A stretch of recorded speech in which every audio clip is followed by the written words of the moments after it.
పిఠాపురం వర్మ చంద్రబాబు రాజకీయాలకు బలైన మరో నాయకుడు. ఆంధ్రప్రదేశ్ ముఖ్యమంత్రి, తెలుగుదేశం పార్టీ అధినేత చంద్రబాబు నాయుడు ప్రజలకు ఇచ్చిన హామీలను ఈజీగా మర్చిపోతుంటారు.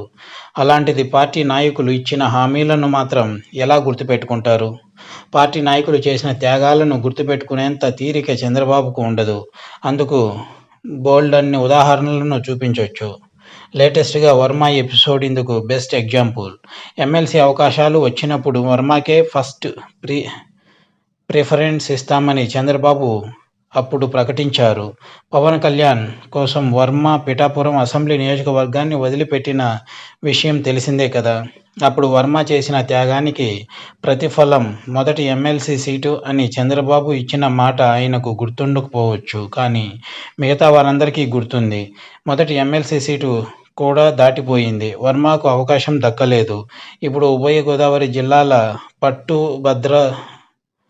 పట్టుభద్రుల ఎమ్మెల్సీ ఎన్నికలు రాబోతున్నాయి. ఇది టీడీపీ గ్యారంటీగా గెలిచే సీటు.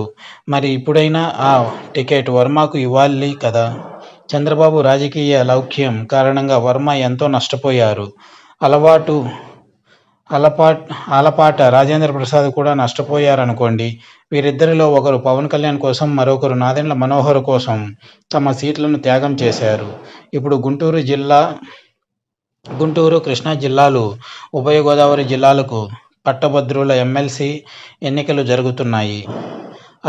ఆలపాటి రాజేంద్ర ప్రసాద్కు మాత్రం చంద్రబాబు న్యాయం చేస్తున్నారు. ఆయన కమ్మ సామాజిక వర్గానికి చెందిన వారు కాబట్టి చంద్రబాబు న్యాయం చేస్తున్నారనే టాక్ కూడా వినిపిస్తోంది. గోదావరి జిల్లాల విషయానికి వచ్చేసరికి పిఠాపురం వర్మను మర్చిపోయారు. ఇక్కడి నుంచి కాపు సామాజిక వర్గానికి, ఎస్సీ సామాజిక వర్గానికో అవకాశం ఇవ్వాలని చంద్రబాబు నాయుడు అనుకుంటున్నారట.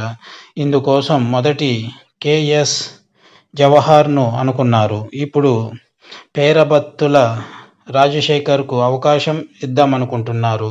మొత్తానికి వర్మను చాలా కన్వీనియంట్గా పక్కకు తప్పించారు చంద్రబాబు.